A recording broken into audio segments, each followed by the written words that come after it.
This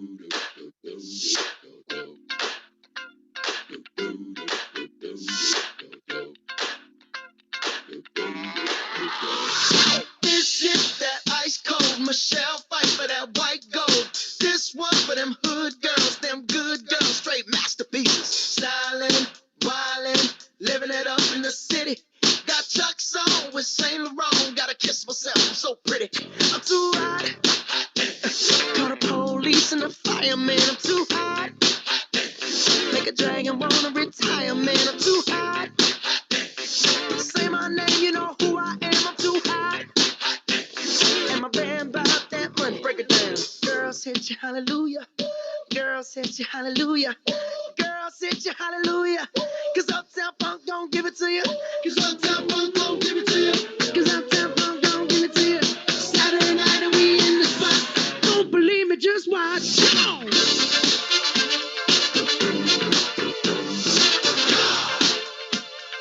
Don't believe me, just watch.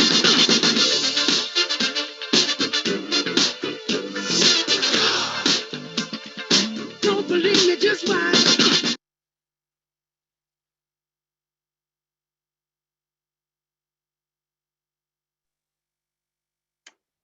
Good morning, everyone. Thank you for joining us bright and early this Thursday morning. I am Kate Myers, an employee benefits consultant for Lawley Insurance and a proud member of the American Heart Association's Young at Heart Young Professionals Group. I'm so excited to welcome you to the fourth installment of the American Heart Association's Young at Heart Executive Breakfast Series. For those of you who are new here, our Young at Heart is a group of young professional ambassadors who are interested in getting involved with the work of the American Heart Association. Young at Heart has been instrumental in creating this wonderful series for young professionals just like you who are eager to learn more about career growth, resources, and more. I wanted to announce something very exciting and let you know about two new initiatives coming up developed by our Young at Heart leadership team. Our goal is to make this group a network of learning opportunities, as well as an opportunity to get volunteerism, networking, and leadership experience through the American Heart Association. We are so excited to announce that we've officially launched committees underneath the Young at Heart umbrella. Through these committees, leadership teams and general members will come together for one focus. Over the next few months, we are building these committees to give each Young at Heart member a purpose of work through the mission of the American Heart Association. If you are interested in learning about any of these committees, please don't hesitate to reach out. And if you are a current member, please let us know what subcommittee you have interest in. Secondly, we are building a fun calendar for the year that will include wellness night, socials, trivia night, and much more. As well, we will be launching an official Young at Heart newsletter next month, so stay tuned for more on that. And if you'd like to get on our distribution list, please just let me know. As we express each month, we are so excited for the future of Young at Heart. And with that, I'm excited to get today's discussion going.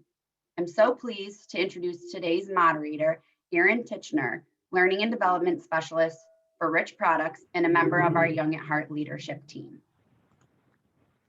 Good morning, everyone. Thanks, Kate. I appreciate that. I hate looking at my picture, so I'll try to make this quick.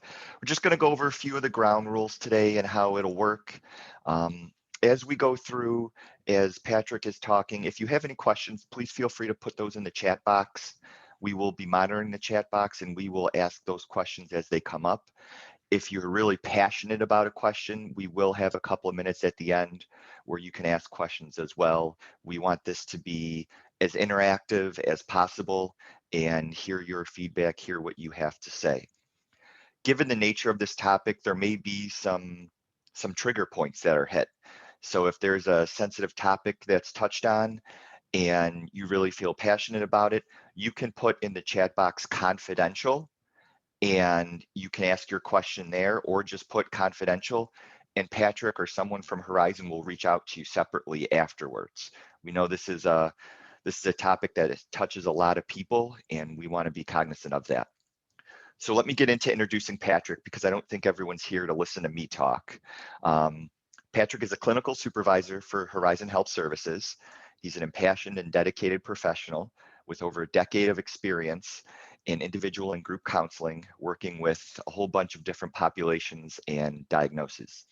Specializes in group training, large group presentations, and community engagement. As well, Patrick is a licensed mental health counselor, and his treatment focus is on recognizing the whole person, the mind, body, and environment. And with that, Patrick, I will turn it over to you. Thanks so much for joining us today. Great. Thanks, Aaron. And good morning, everyone. It's good to be here. And we're going to get right into it. So let me go ahead and share the screen. There we go. All right. So today we're going to talk about what it's been like this past year and how it has or could impact us. And some of the common signs and symptoms that we've seen over this past year, kind of normalizing that for you. Also, we'll talk about some tools and some techniques that you might be able to use. Ideally, they're practical tools that you'll be able to walk away with and start using right away. Now, feel free to ask any questions. There's no bad question. And so if anything just comes up throughout the course of the presentation, just stop me and we'll address it in the moment. So what I always like to start with this particular quote: peace is not merely the absence of conflict, but a sense of wholeness and security in the midst of strife. And the reason why is that it really embodies a lot of what we focus on in therapy, that it's not about finding a place where there's no conflict. It's not about finding an existence where there's no stress, but it's truly about finding peace in the midst of it. When the bombs are going off, how do you find peace in the midst of that? And that's really the key.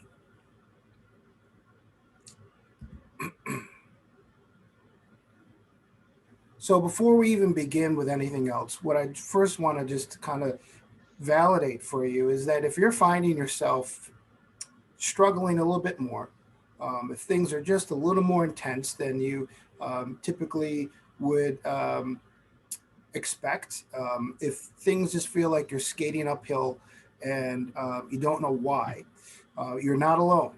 In fact, basically what that is telling us is that you're a human, that you are a human being trying to survive these extraordinary times. And so it is difficult. It's unprecedented. We've never had an experience like this. We don't have context.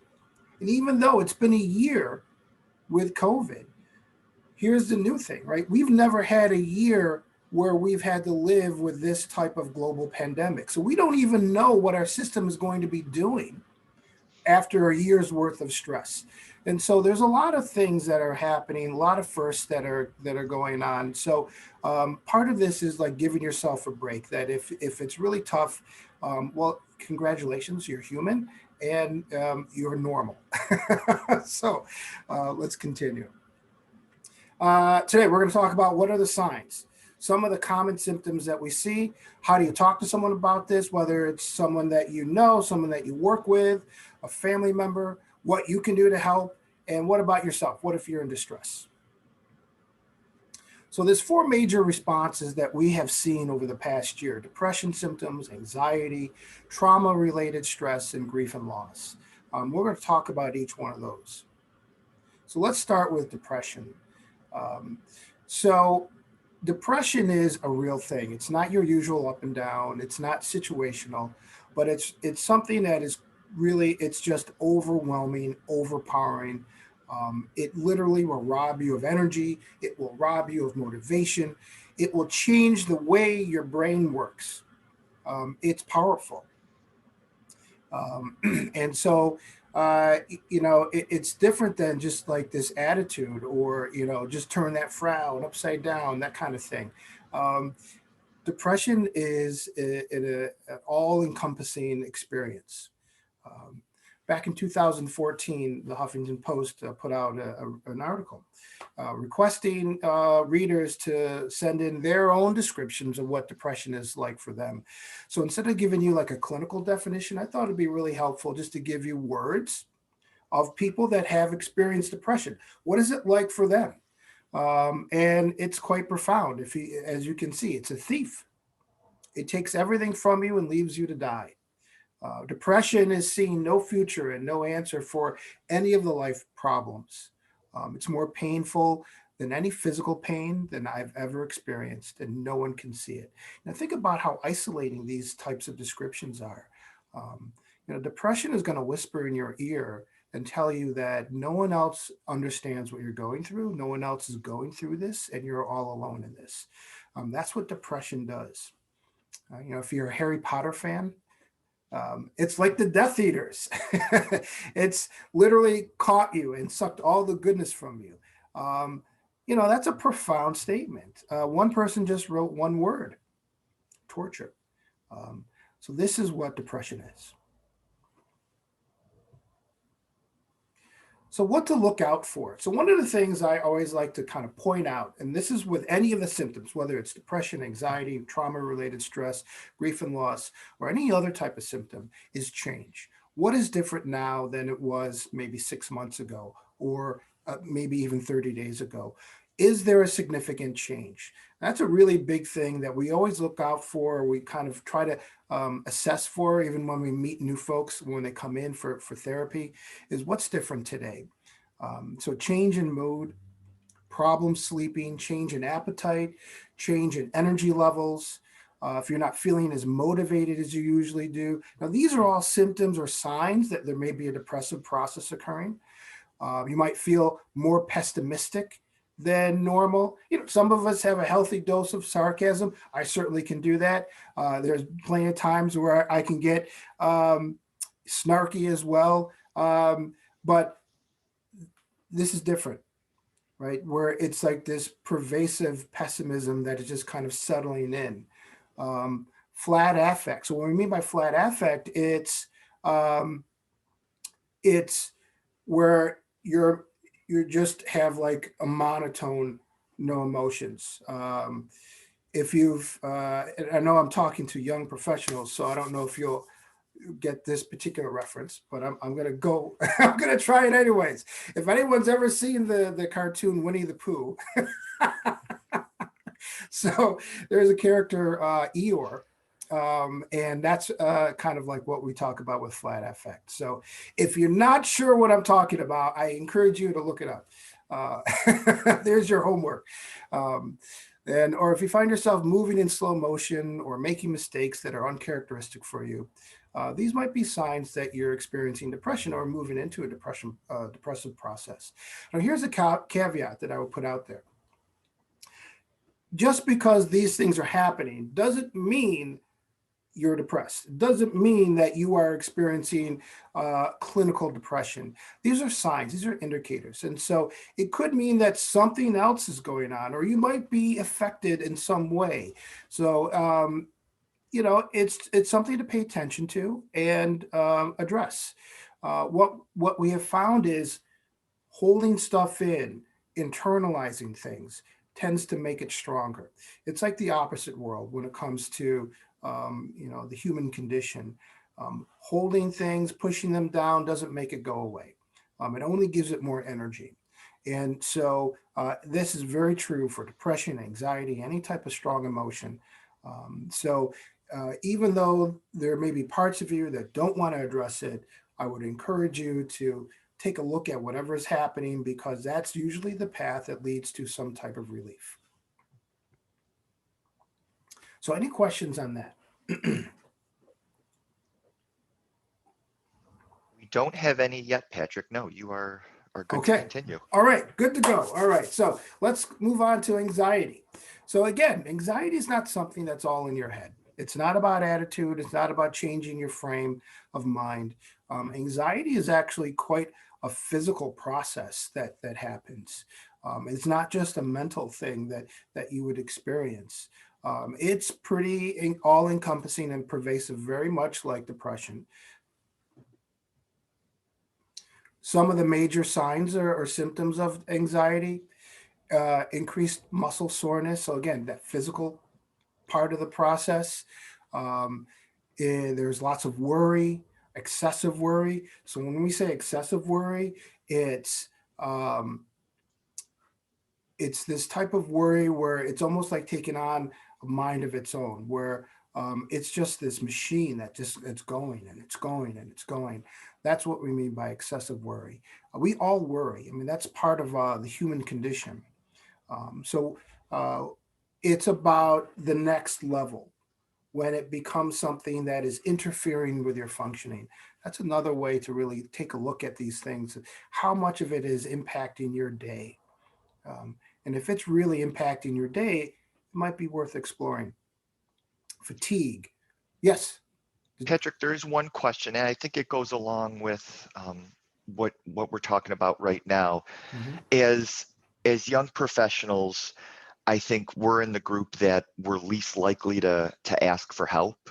Mhm. And so what should we look for with friends, colleagues, peers, things to notice these symptoms where Yeah. it may the difference between maybe they're just having a bad day or a bad week and maybe something more is going on. Is Yeah. there any tips you Yeah. can give us there?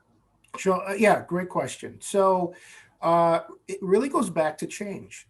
Um, the person that you're talking about or concerned about, are you noticing a marked change in their presentation or their behavior? And the other thing that I would point out is duration. So it just could be a bad day. I mean, bad days happen, and that's normal. But what we're talking about is something more long lasting, more pervasive. And so, if there's been just an overall shift in this person, it might be worth exploring. And we'll get into later on how do you do that? How do you talk to somebody? And I'll give you some specific concepts and tools that will help you with that. Um, but in general, think about change and duration as two things to really kind of give you an indicator that something more serious may be happening for that person or for yourself. Okay, thank you. So anxiety has many different faces.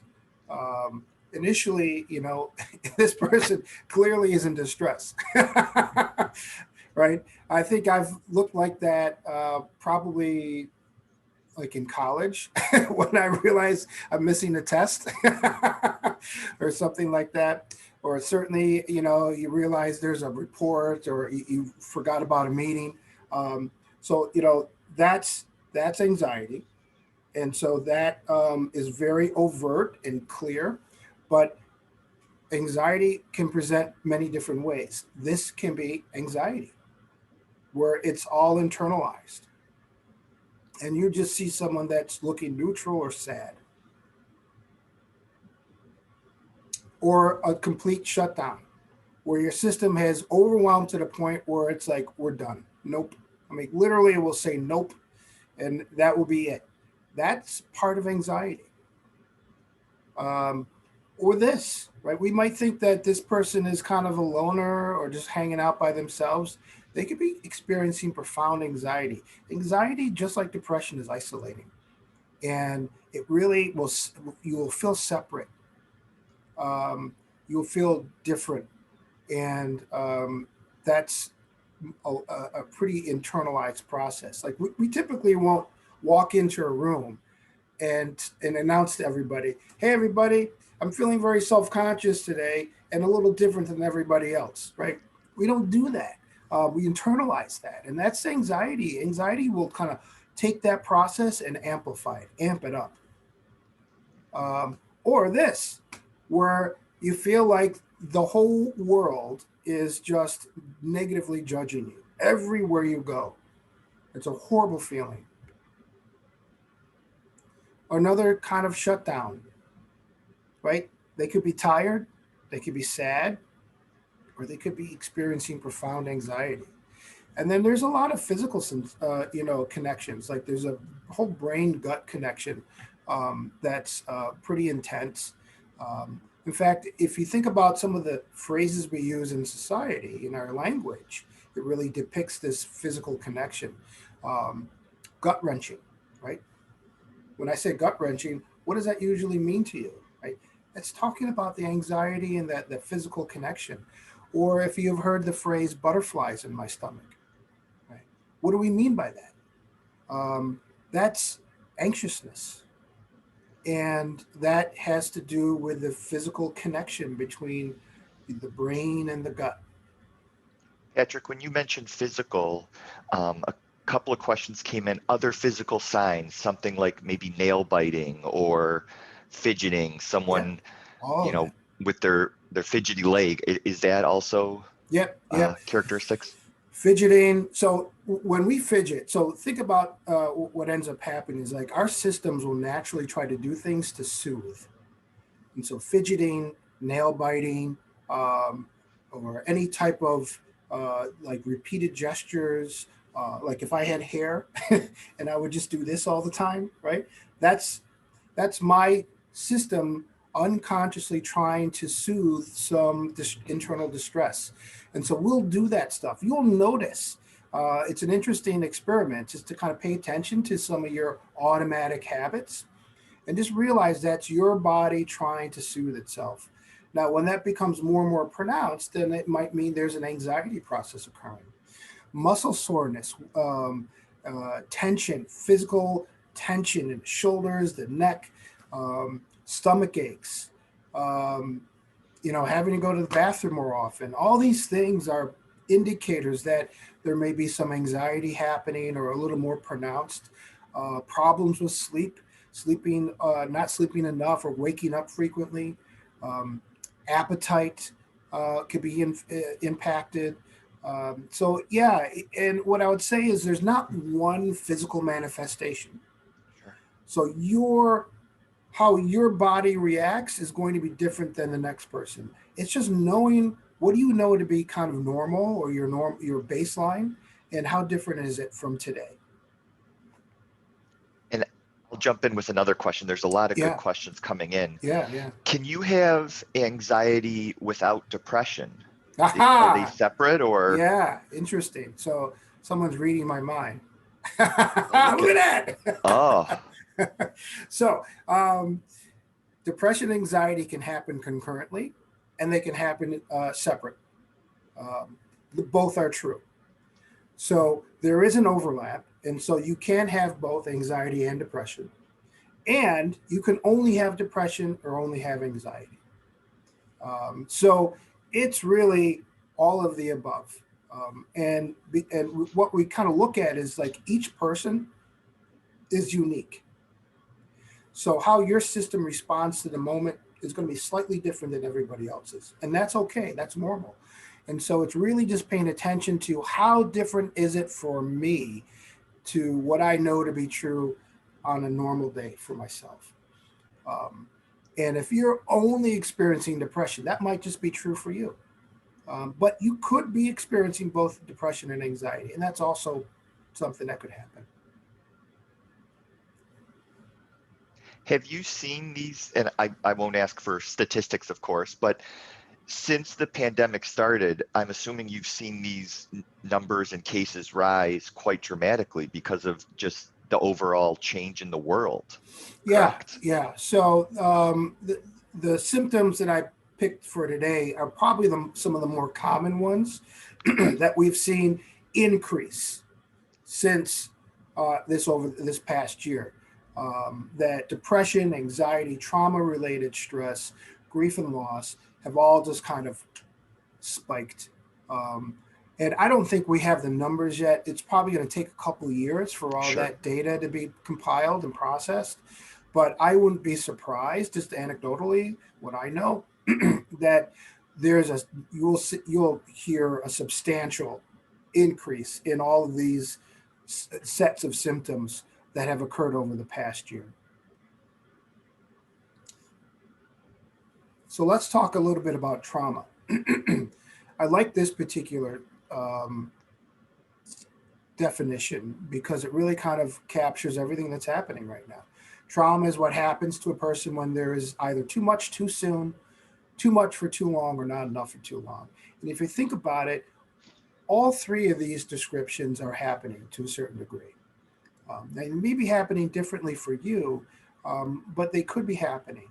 And what we know, the reason why that's important is because our bodies, our systems will respond to trauma. We have a trauma response, and that's normal. And that is something that probably is happening behind the scenes for us to a certain degree. And so this can help explain why things might be a little more intense than normal. In fact, let me just kind of describe what I mean by that. So I'm going to ask you to go along with this this exercise. So Aaron, you're going to be my guinea pig. Since, Perfect. But everybody else, just follow along. So it's a very quick exercise. So I'm going to ask you to take a breath in and then a second breath without releasing the first one. Okay. So take a big breath in. Okay. Now take a second breath. Right. Now imagine trying to go for a run. Okay. Go ahead and root with that. Right. Imagine trying to do anything when you're this locked up.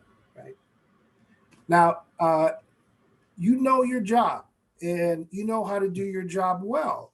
But how difficult would it be to do your job when you're like this? Very difficult, right? And so that's kind of what we mean by trauma-related stress, is that your system gets locked up. And then it becomes difficult to do just about everything. And that's normal. And so the really important part of this is recognizing or realizing that this might be happening. And what I would say is relief is not about willpower. This is a really important point, because I think this is kind of taught or reinforced, especially with the younger generation. I know that certainly was the case for me, that I just thought that my answers to any of my problems is powering through, doing it on my own, kind of pulling myself up by the bootstraps, essentially, and just kind of, beating it. It's a very adversarial, antagonistic, aggressive response. And so that's, I think, quite of a normal perspective. But what I would say is that relief is much more gentle and compassionate, and it's not about that. Patrick, along those lines, Yeah. and you might be getting to this later as well, what do you do, or what advice do you have when you have a friend, a colleague, a family member who is depressed, suffering with anxiety or trauma, and they give you the "I'm fine, I'm okay," and they try to power through it themselves? Yeah, right. What are some things you can do to not be overbearing, but also be able to help them? Great. Perfect question, and I will be directly answering that one. Okay, sorry. No, that's good, but that's exactly the question, right? What do you do? And so we'll get to that. Okay. So let's talk a little bit about the different types of preconditions for trauma. So I'm not going to spend a lot of time kind of describing these, but this is just for your own understanding, just that these are some of the things that could be happening that involve a precondition or an indicator that a trauma response may be occurring or could be on its way to occurring. And if you think about every single one of these, there are things that are happening now, lack of predictability, immobility, feeling stuck, loss of connection, numbing out. Our system is pretty powerful, and one of the more effective ways, I put that in quotes, to deal with overwhelm is to numb, is to disconnect internally.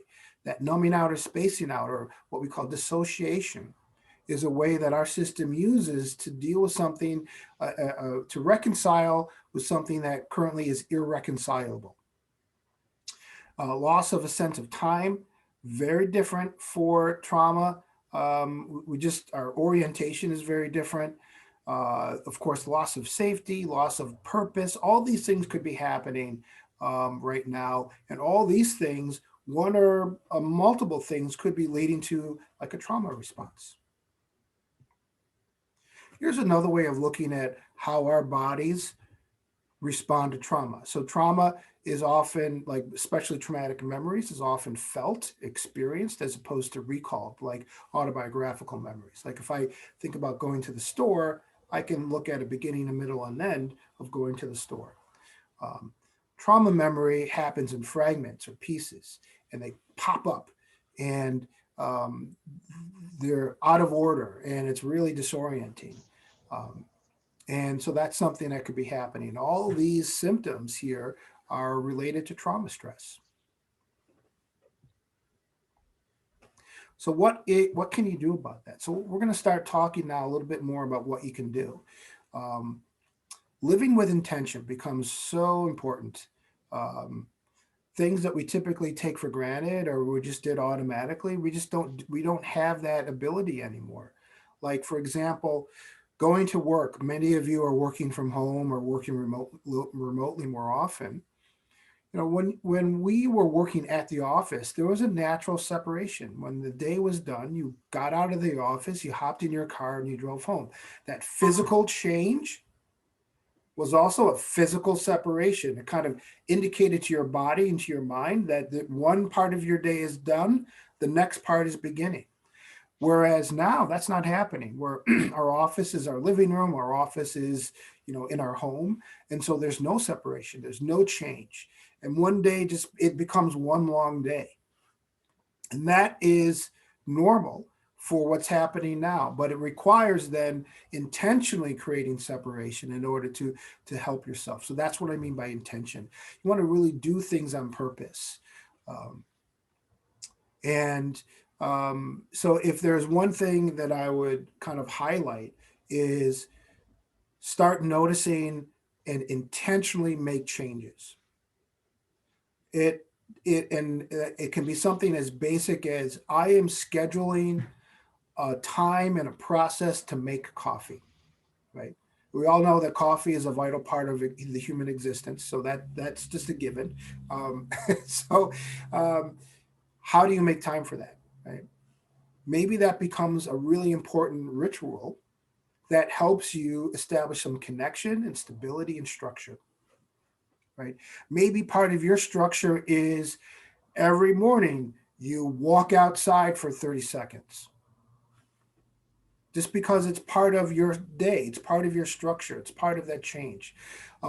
It really doesn't matter what it is, but it has to work for you. So practice, try some things out. Patrick, there's been a couple of questions about, and I think it goes along the same lines of what you just talked about, balancing that work and home life and having that balance. I think for young professionals, a lot of us are in that age of buying houses, getting married, having kids, and there's a lot of natural change in our lives. And I think what you just said is creating that structure really seems to be the best way to combat that. Is that? Yeah. I just want to make sure I'm reiterating that correctly. Absolutely. So everyone's lives are going to be a little different. So I don't have like, here is the structure that's going to work for everybody. But the concept of structure and intention is the key. That someone that's buying a house is going to have a different experience than someone that is starting a family. But both are profound. Both are time intensive and require focus and attention and energy, and all that's normal. So telling yourself that shouldn't be happening or you should be able to kind of power through just makes it worse. And so it's kind of this acknowledgement of, all right, I've got a bunch of these things going on right now. It's really time intensive. How do I carve out my day so that I can get things done? And I would say permission is probably another key, is giving yourself permission to be a human being, and with all these different things happening, but also permission to walk away from the computer. You're in between Zoom meetings.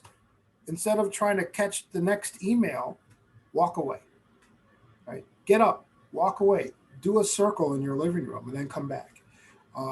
Give yourself that permission to do that, because that's really important. That when we're in stress, when we're in a heightened sense of stress, our systems aren't operating as effectively. Our brain, we don't have access to the brain power that we need. Um, and so I think there's a slide that kind of talks about that. But it's that intention that makes it really important, because each of you are going to have a different experience. So we really want to just acknowledge that and then give yourself the freedom to make these adjustments that work for you. And it may require a little practice and experimentation. Loss is another thing that that's quite profound. Now we think about loss, certainly loss of life. And that could be happening and impacting all of us directly and indirectly. Right? The vicarious loss that we've experienced as a country and as a society, and of course the direct and individual losses that we might have experienced. But there's other loss as well, loss of structure, loss of activities, loss of purpose. Just think about how many things have drastically changed over the past year. And all that can be loss. And loss feels similar to depression, but it's different. That loss, the way we heal from loss is by experiencing it, by allowing it to happen. Whereas depression is something different, but we heal from loss by allowing loss to continue on. And so pushing it down is very similar to these other types of emotions, where if you push it down, you actually make it last longer and it becomes more intense. And there's all these different types of loss, but one of the most difficult ones are the disenfranchised loss. So what does that look like? It could be that you read an article of someone that you were following in the media that just recently died of COVID. You never met that person, but maybe it's impacted you. But because you've never met them and they're a media personality, there may be a part of you that says, well, I really shouldn't be impacted by this. It's just, some person that I don't know. So that's disenfranchised loss.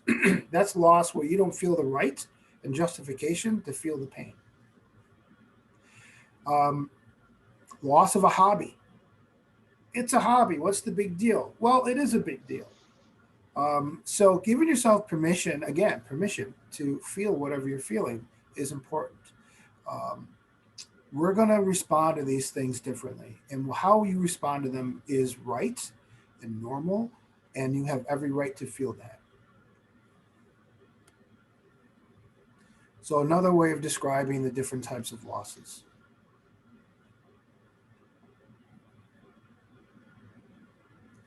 So now, getting back to the question that I think you had earlier, Aaron, how do you have these conversations? So you might have heard me do this a lot, which is this idea of normalizing, right? I've been doing a lot of normalizing over this, during the presentation. That's a really important part of the process. Validation. We will typically want to jump into problem solving. And what I will challenge you with is start with validation. Here's an example. Let's say you're done with work for the day, and whoever you're living with, a partner or a roommate, a family member, notices that you're just super stressed. Like that day was just a particularly rough day. And so they come to you and like, wow, what's wrong? What's happening? And you're like, oh, let me tell you what's going on. And then boom, boom, boom, this happened and this happened. And then that person stops and then starts offering you advice. Well, how about this? Have you tried this? Next time, do this, right? What happens to us, right? This pit of resentment and anger starts to well up, and we get angry. We get pissed. And why is that? Why is that not a fun experience? Because we weren't looking for advice. We are looking for someone to hear us, the validation. Advice is not effective without validation first.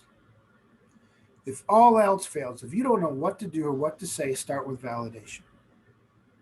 Understanding why is not the necessary thing. It's, I see you, I hear you. Being present. Now, What do you do if someone is resistant, right? So there was that question. So here's a formula that you can use. It's very effective. It's reflect, elicit, or elicit, provide, elicit. How do you engage in conversation with somebody that may not be willing or aware of that things are happening? So elicit first their approval to have the conversation. So it might be something like, Aaron, I've noticed a couple things have been happening over the last week that I'd like to share with you. And if you say, okay, then I'm providing you my observations. You just have seemed more down lately. You showed up a couple of meetings late, and some things have been missed in email that just aren't really characteristic of you, and I'm a little concerned. Now, so I'm offering my observations, I'm offering my concern, and then I'm eliciting the response. So, what do you think about that? Or now that you heard me say that, Aaron, what are your thoughts? Or how do you feel about what I just told you? So I'm eliciting their response. It's a very indirect, non-threatening way of introducing some information that person might not be ready to hear. So practice. And you might need to go to reflect, elicit, reflect. So Aaron might say something like, well, I don't know what you're talking about. So I can just reflect that, right? So you're confused. You don't know what I'm saying. Did I get that right? Yeah, you got that right. Okay, so you really think that I've totally missed the boat here, right? So I'm not arguing. I'm just reflecting. I'm validating. Here is the key. Help is only helpful when the other person is ready for it. And that's a really tough thing to get used to. I can just tell you as a clinician, I've been doing this for about 10 years. This is still a challenging topic because so many people clearly could use help and could benefit from services, but are just not ready for it. That doesn't make them bad people, doesn't make them obstinate or ignorant. It just, we might not be ready. And so part of this is being okay with that. Doesn't mean that you have to be okay with their suffering. It just means that I am acknowledging their agency and I'm saying, okay, well, I'm going to be here when you need it. So my response then is just to be present. I'm going to be present. So you got a family member that's struggling and they're not ready to even talk about it, then I'm going to be present. And I'm going to continue to validate and offer my, observations if they're ready to listen. And then at some point, they might be. And that's tough. And I would fully admit that. That's really tough. You don't have to be the therapist. So in the work setting, there's so many different factors that go into the relationship that interfere with that therapist, dynamic, that perhaps your role is to help them to get help. Perhaps your role is to start the conversation. Maybe your role is just to be a present validating force. But you don't have to be the one that changes roles and becomes the therapist. That takes a lot of pressure off of ourselves. And it allows you to be as effective as you can be. There are lots of different ways to get help, EAP, agencies, you can talk to any insurance carriers. And then, we'll go through some additional skills. But take the pressure off of yourself to be the problem solver. In fact, think about yourself as being the validator. I have a clip that really highlights this idea of validating and how powerful it is. It's from this wonderful, critically acclaimed movie, Inside Out. And so, if those of you who haven't seen it, I highly encourage it. I know it's Pixar, but it's wonderful. But This is a really good clip, so let's take a look.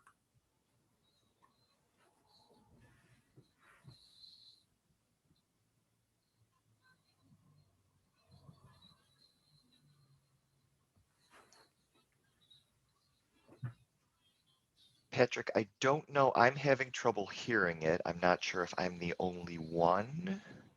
I'm sorry? I wasn't hearing it. I'm not sure if I'm the only one, and if I am, then that's egg on my face, I guess. Is anyone else having trouble hearing it? Okay. Oh, okay. Someone did say they can't hear either.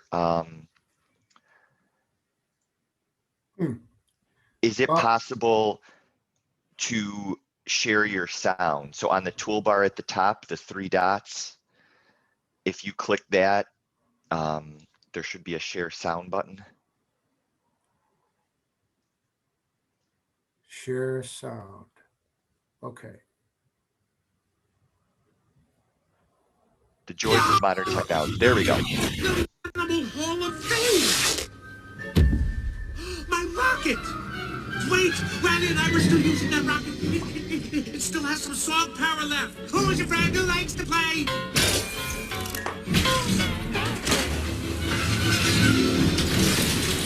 No!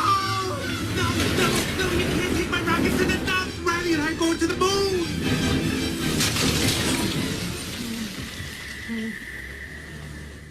Riley can't be done with me.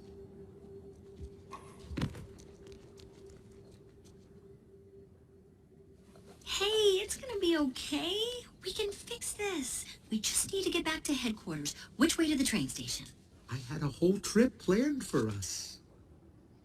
Hey, who's ticklish, huh? Here comes the tickle monster. Hey, Bing Bong, look at this. Oh, here's a fun game. You point to the train station and we all go there. Oh, did I just do that? Yes. Okay. Won't that be fun? Come on, let's go to the train station. I'm sorry they took your rocket. They took something that you loved.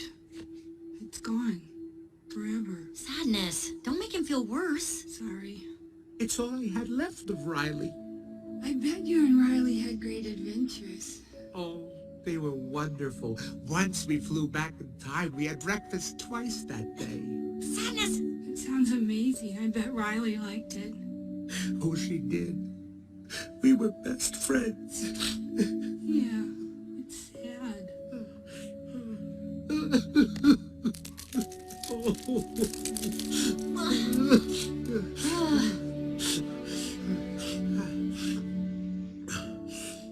I'm okay now. Come on.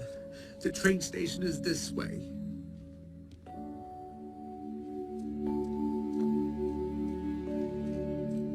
How did you do that? I don't know. He was sad, so I listened to what... Hey!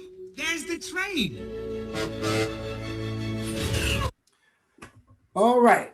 So, sorry about that. Technology. Woo. As you can see, initially, Joy was trying to lift the spirits of Bing Bong, and to no avail. Right? It wasn't working. It's problem solving, trying to, make him laugh, and it just kind of put him further into despair. But seemingly,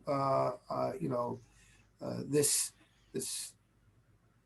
idea that all of a sudden sadness would come in, and how did that happen? But sadness related to Bing Bong on that level, right? That's the validation.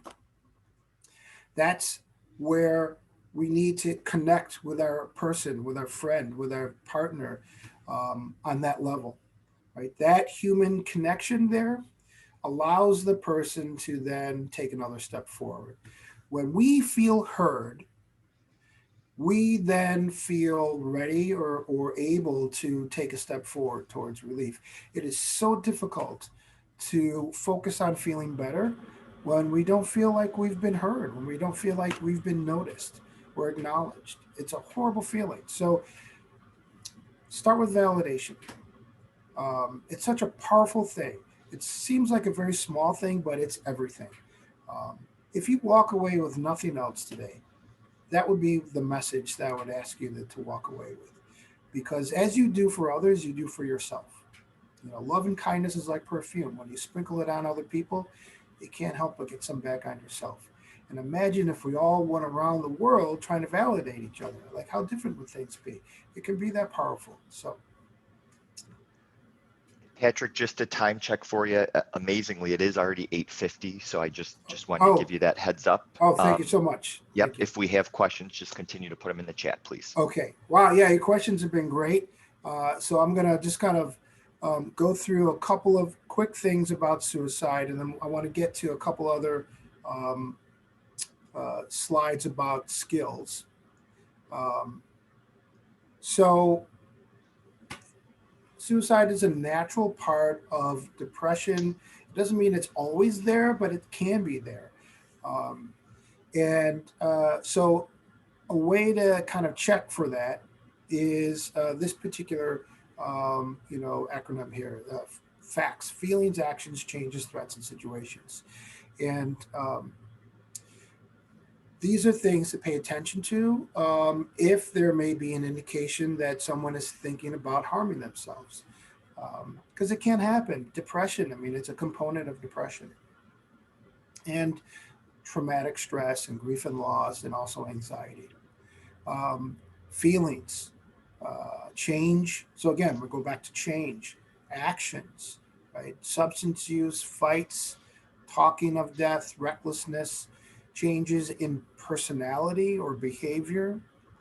Are you noticing threats, whether direct or indirect threats, or are there pretty difficult situations that this person has recently gone through, more than just the pandemic? So all these things can be happening. Now, here's the caveat. Just because they're happening doesn't mean someone is suicidal. But it might be worth exploring. How do you explore? Go back to validation. Go back to elicit, provide, elicit. This is elicit, provide, elicit is a great way of introducing the concern of suicide. And if you get it wrong, then it's reflect. Elicit, reflect. So I got it wrong. Did I get that right? Okay, I got that wrong. And so using those two phrases can really kind of introduce and allow you to get into very difficult conversations.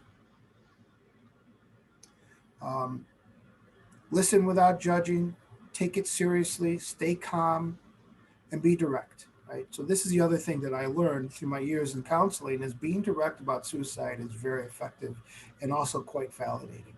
Dancing around it tends to send the message that something is bad and they're bad for feeling it. So be direct.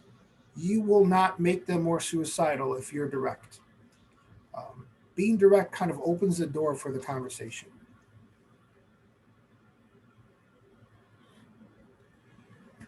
Take action, crisis services, 911. These are really helpful places. Family member. All these are appropriate. If you don't know where to go, start with crisis services. They're amazing. They're there 24/7, 7 days a week.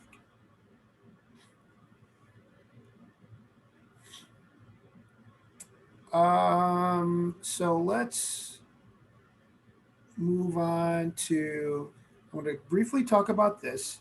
So I mentioned earlier about, powering through. So think of the order of things, that when you're in that fight, flight, or freeze mode, you have less access to the brain power that you need to problem solve. So problem solving doesn't lead to feeling better. Feel better, then problem solve. So the idea is using skills to help you move from the freeze and flight and fight down to that social engagement. So you want to go from the blue and the red down to the green. Once you're in the green, that's when you begin to problem solve. And so just think about that when you're in distress, is using skills to help yourself then you begin to problem solve. Patrick, there is one question I want to get to. I think it's a great question. Yeah. And that is, it's a little off topic, the role of social media, especially we see the Gen Zers coming up and how integral and how important social media is to them.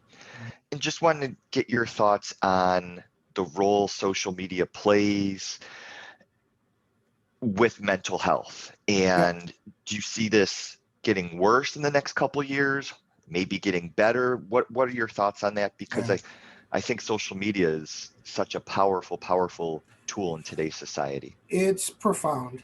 It really is. I don't know if it's going to get better or worse, honestly.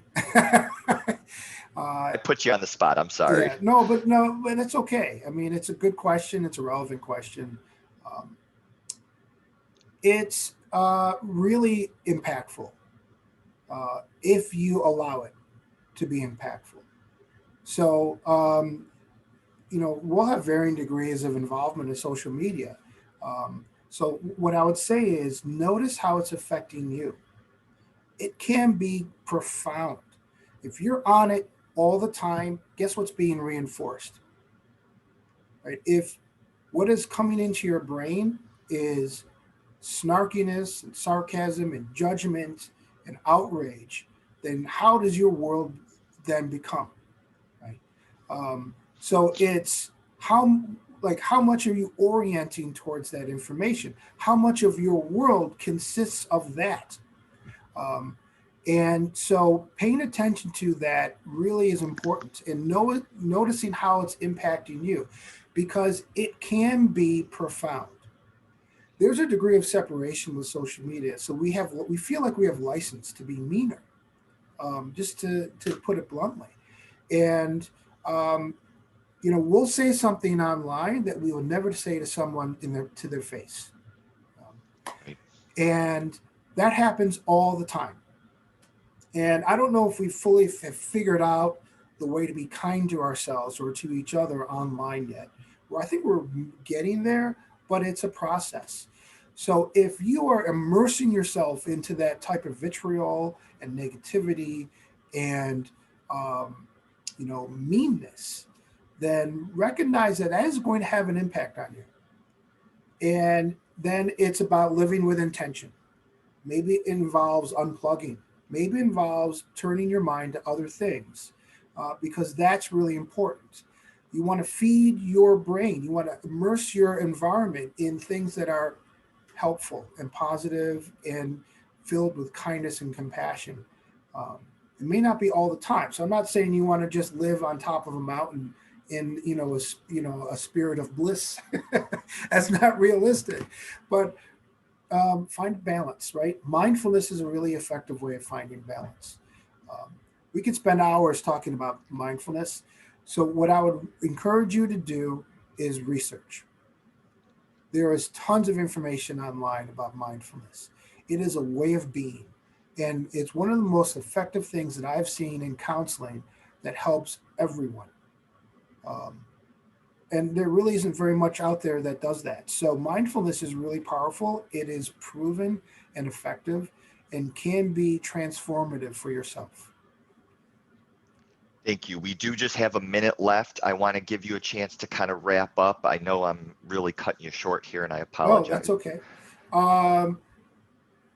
So breathing can be a very effective way of helping yourself. So what I would say is, if you want to practice anything, begin with breathing. Breathing, actually, there's a biological component to this, which allows you to kind of activate your calm button, basically, internally. So begin with breathing.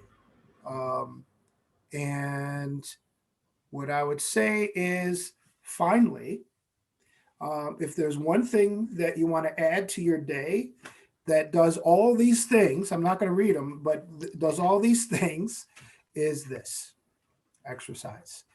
Think of exercise now as medicine.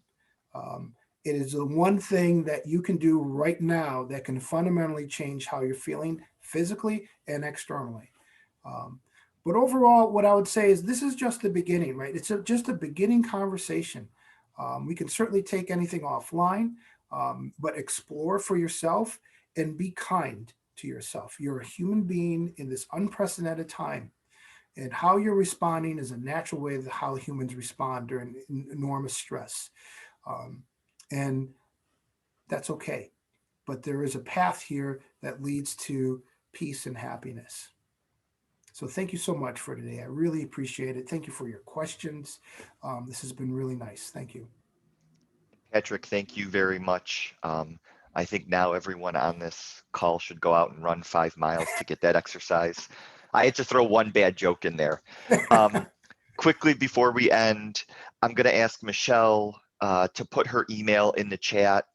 It's michelle.mason@heart.org, Michelle with 2 L's. If you have any questions we didn't get to, please email Michelle and she will get you answers or get you in touch with Patrick or somebody. The slides and the video, I see a lot of questions about will they be shared.